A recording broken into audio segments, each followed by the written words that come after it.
నమస్తేనండి. నేను కన్నయ్యని మాట్లాడుతున్నాను.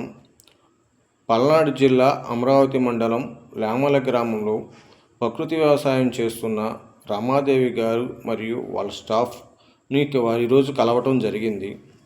వీరు ప్రకృతి వ్యవసాయం చేస్తూ నీమాస్త్రం, అగ్నాస్త్రం, దశపర్ణి కషాయము, పంచగవ్య ఇంకా అనేక రకాల కషాయాలు తయారు చేస్తూ ప్రకృతి వ్యవసాయం చేస్తున్నారు.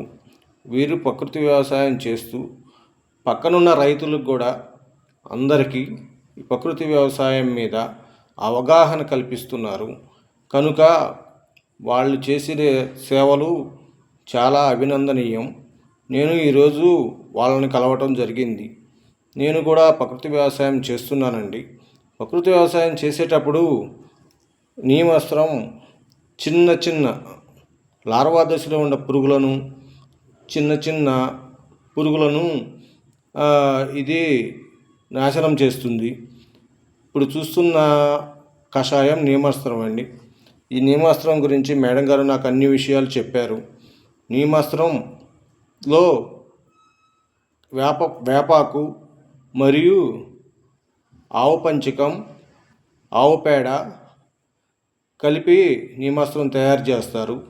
ఈ నీమాస్త్రాన్ని 48 గంటలు నిల్వ ఉంచిన తర్వాత వాడుకోవడం జరుగుతుంది. దీన్ని వడపోసి డైరెక్ట్గా ఎటువంటి నీళ్లు కలుపుకోకుండా వాడుకోవచ్చని చెప్పారు. ఇది వాడుకున్న తర్వాత మళ్ళీ జీవామృతం పిచికారీ చేయాలని చెప్పారు. ఈ నీమాస్త్రాన్ని నాకు మేడం గారు ఉచితంగానే ఇచ్చారు. వారికి ధన్యవాదాలు. వీళ్ళ స్టాఫ్కి కూడా ధన్యవాదాలు. మా పల్నాడు జిల్లా డిపిఎం మేడం గారు అమల కుమారి గారు కూడా ధన్యవాదాలు తెలుపుతున్నాను. ఈరోజు మా వంగ తోటకి నీమాస్త్రం పిచికారీ చేయడం జరిగింది. చూడండి, మా పొలంలోని మా ప్రకృతి వ్యవసాయశాలలో ఈరోజు నీమాస్త్రాన్ని నేను పిచికారీ చేశాను. అలా ఇది క్వాలిటీ నీమాస్త్రం క్వాలిటీ చాలా బాగుందండి.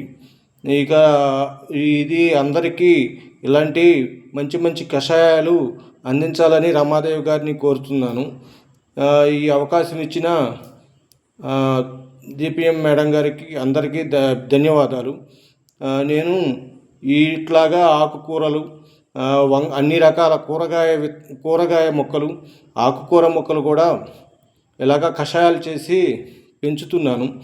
గత సంవత్సరం నేను అన్ని రకాల కషాయాలు చేసి వాడటం జరిగింది. ఈ సంవత్సరం కూడా అన్ని రకాల కషాయాలు తయారు చేస్తాను. ఈ వీడియో చూసినందుకు మీకు ధన్యవాదాలు.